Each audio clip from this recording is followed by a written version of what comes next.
Okay, so this is a little bit more on triangles. We've done triangle congruence, and now we're going to leverage those congruence ideas to get a whole bunch of geometry out of things. The first section in this chapter is going to be using perpendicular bisectors and angle bisectors. Okay, so we need to understand what a perpendicular bisector is.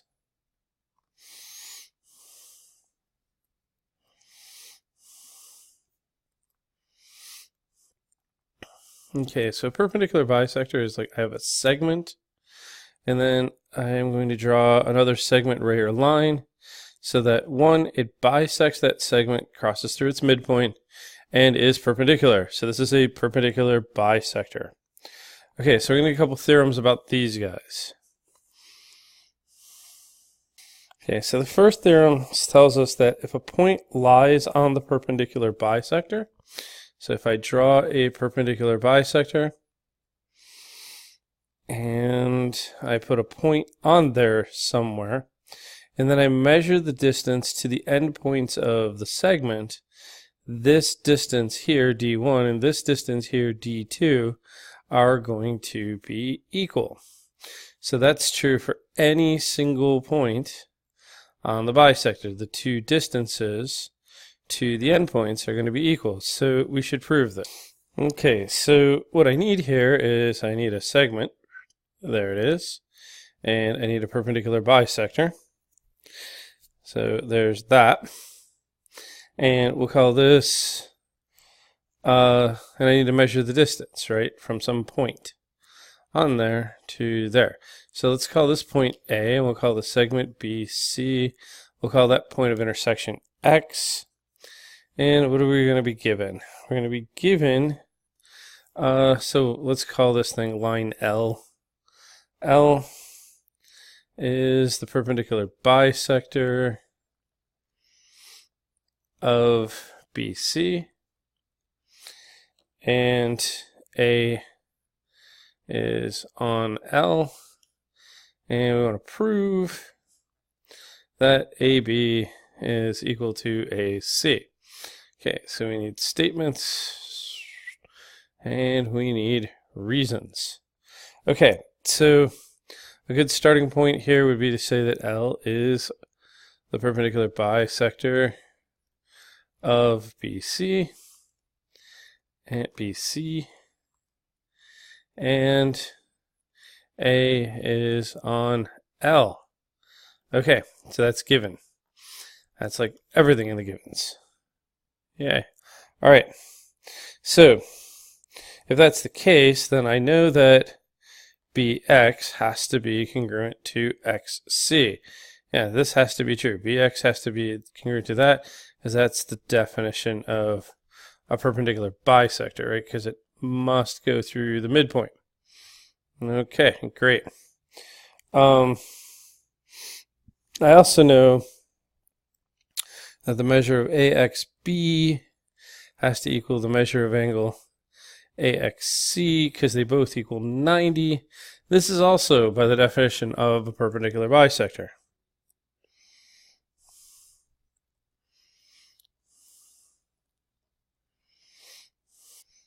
$90, right? So if they have the same measure, those angles have to be congruent. AXB must be congruent to angle AXC. Why is that? Because that's the definition of congruent angles. If they have the same measure, then the angles are congruent. So I now have these two angles congruent. Well, it's not a hard move here, but I can just say that AX has to be congruent to itself. That is by the reflexive property. Therefore, let's see, I've got AX is congruent, so that's a side, an angle, and a side, an angle, and a side, which tells me that triangle AXB has to be congruent to triangle AXC. So that's by side, angle, side, right? SAS makes that happen. So let's get a little bit of space here, and we'll... Okay, so we cleared out a little bit of space. Recall our last thought was that we just proved the two triangles congruent. So we got that triangle AXB is congruent to triangle AXC by SAS. The whole point of doing that was then to say that the side AB must be congruent to the side AC.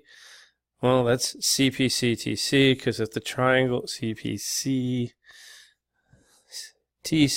there we go, because if the triangles are congruent, their corresponding parts must be congruent. And if those two sides are congruent, that means that their lengths are equal, because that's what it means to be congruent segments. So that's the definition of congruent segments. So we said that if this point is on the bisector, then the distance from the two endpoints has to be equal. We have proven that. Okay, so one theorem down, 3 to go. So the second theorem is basically the converse from this. It says that if I have a segment BC and I have some point A that is equidistant from those 2 points, then A must be on the perpendicular bisector. Okay, so it goes the other way.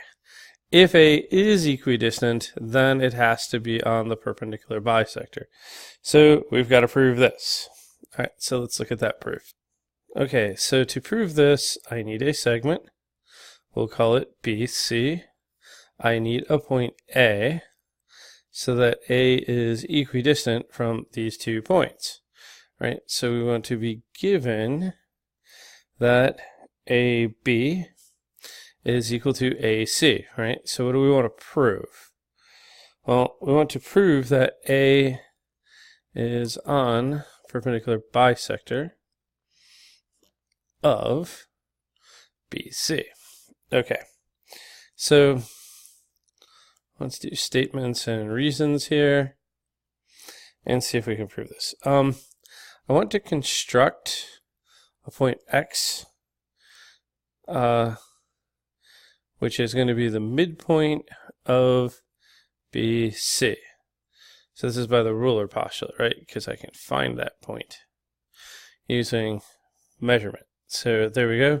There's point X. It's going to be the midpoint of BC. All right, great. So what do I know this then? I know that BX has to be congruent to XC, because that's the definition of a midpoint. Right, something that breaks things into 2 congruent parts. Awesome. So then I'm going to construct the segment AX. Well, this is because 2 points determine a line. So that's a unique situation. So that's my segment that I'm going to put in there. And almost immediately I can now say that AX has to be congruent to AX because of the reflexive property. Everything is congruent to itself. Awesome.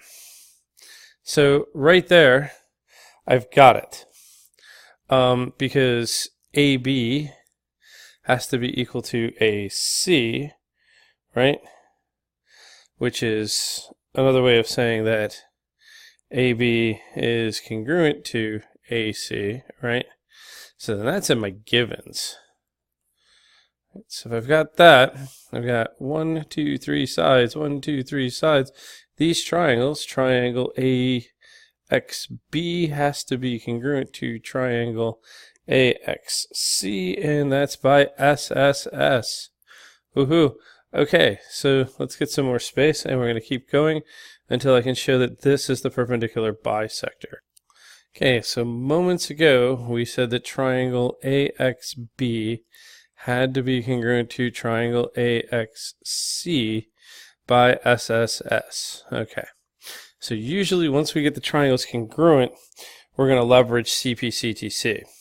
So I'm going to call this angle 1, call that angle 2, and we're going to say that angle 1 has to be congruent to angle 2, and that's going to be by CPCTC, right? This means because they're congruent that their measures are equal. So we're going to leverage that. Now note they form a line, so the measure of angle 1 plus the measure of angle 2 has to equal 180. That is our ever popular angle addition postulate. Since 1 and 2 are equal, I can make this the measure of angle 1 plus the measure of angle 1 is 180, or in other words, 2 times the measure of angle 1 is 180. That's substitution.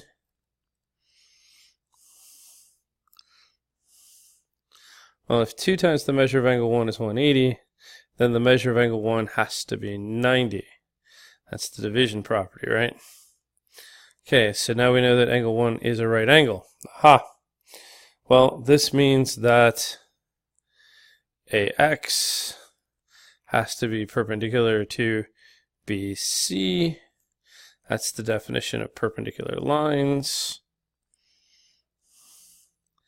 And ultimately, in the end, what do we know? We know that AX then is both perpendicular and bisects. So AX is perpendicular bisector. A is clearly on that. So this is the definition of perpendicular bisector. A is clearly on AX, so A is on the perpendicular bisector. We've got it. All right, so there is our proof. All right, so we're going to move on to angle bisectors.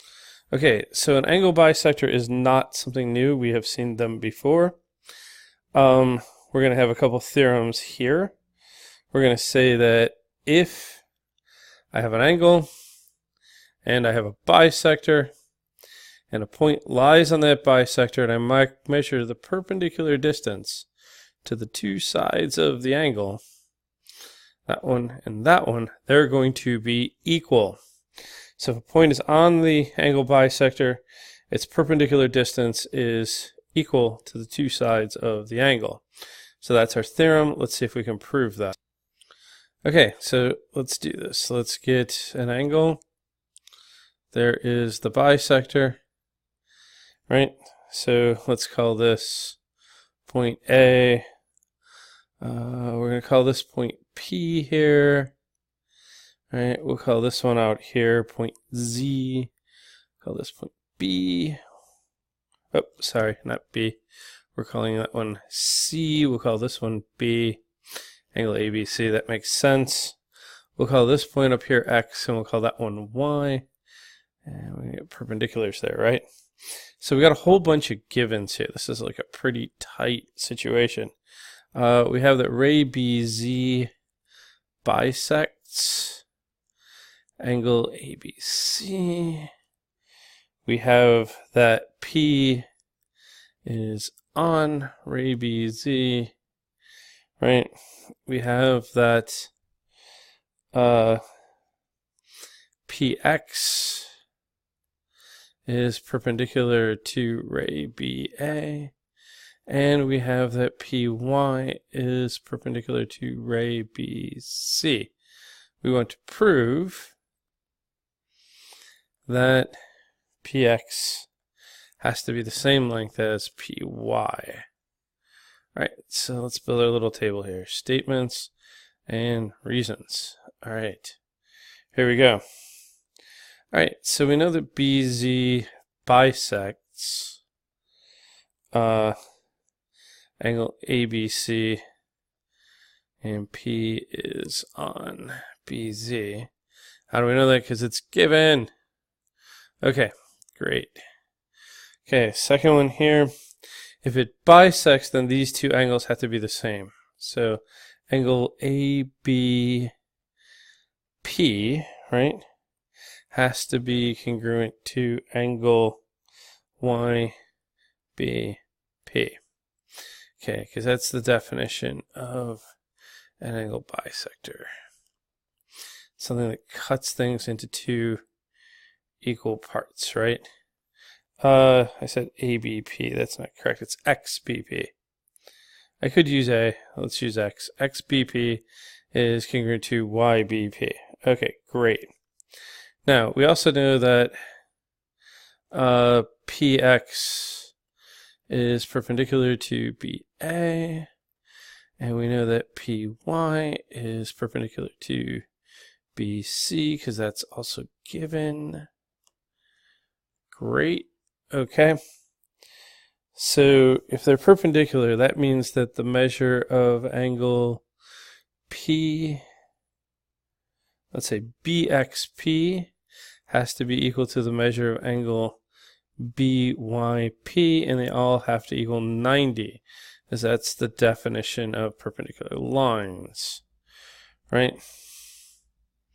That ultimately tells me that angle BXP has to be congruent to angle BYP, because that's what congruent angles are. They're angles that have the same measure, so that's the definition of congruent angles. All right, so I'm gonna hold tight here. I'm gonna get some more space. Okay, so just recapping a little bit here. We've shown that these two angles are congruent. We've shown that these two angles are congruent. Really simply, I know that BP has to be congruent to itself. There we go again.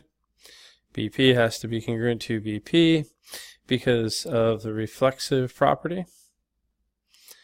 Okay, so BP is congruent to BP. All right, that gives me angle, angle, side, angle, angle, side. Tells me that triangle, let's see, let's call it XBP, has to be congruent to triangle YBP because of angle, angle, side.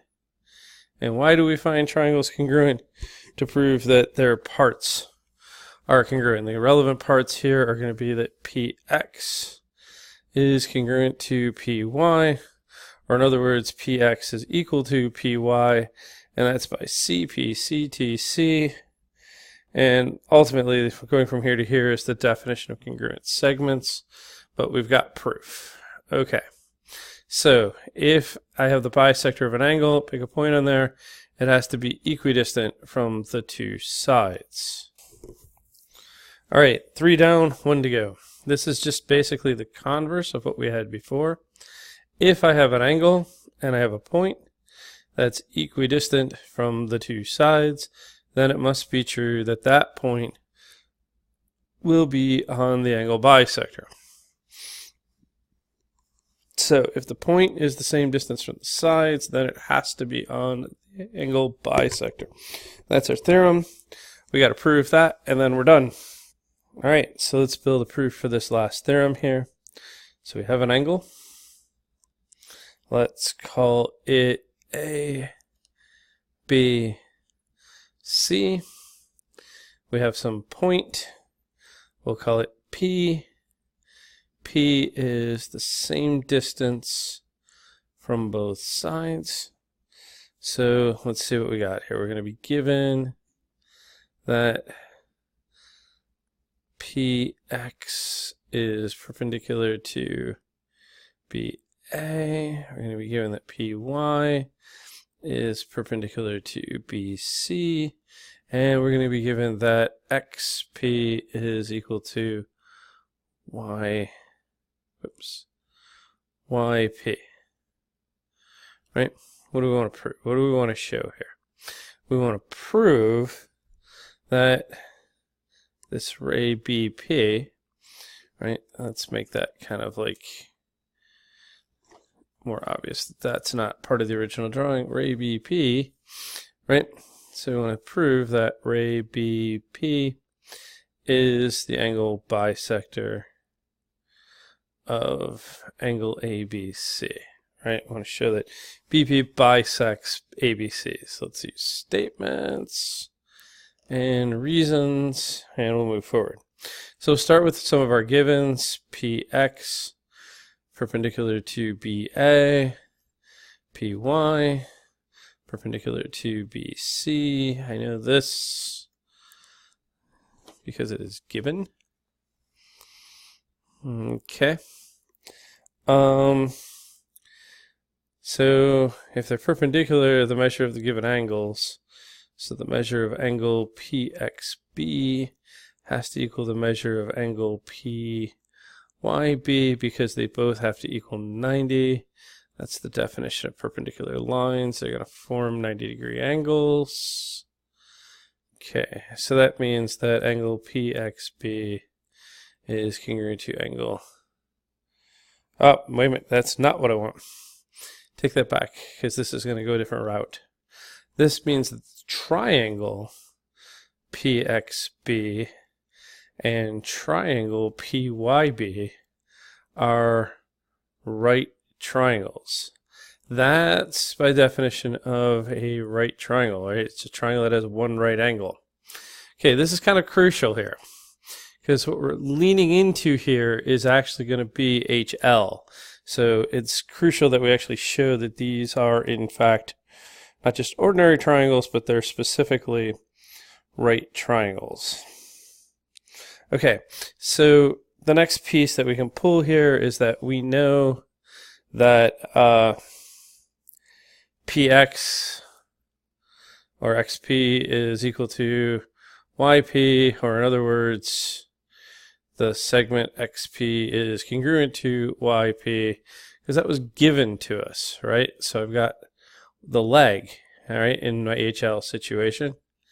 And lo and behold, BP has to be congruent to BP by the reflexive property. That's giving me the hypotenuse of both triangles. Right? This is the longest side of this triangle. It's the longest side of the bottom triangle. This is the hypotenuse. This is the leg. I have a right triangle. So once I clear out some space, I can declare the triangles congruent by HL. Okay, sorry about the little glitch there. I managed to erase the page and I had to start over, but ultimately we are trying to prove that ray BP bisects angle ABC. So far we have shown that BP is congruent to itself, XP is congruent to YP, and that we have two right triangles here. So if I have that, I can say that triangle XPB and is congruent ultimately to triangle YPB, and that's by the HL theorem. Okay, so now that we have the triangles congruent, I can get the parts. I can say that angle XBP, right, so this one down here, has to be congruent to angle YBP, which is this one there. That's by CPCTC. And if in fact those two angles are congruent, then the ray BP has to bisect the angle ABC. That's by the definition of an angle bisector, and that is what we were trying to prove. All right, so there we go. We have 4 theorems about perpendicular bisectors and angle bisectors, and we'll look at how can we leverage those in classes to come. Thank you.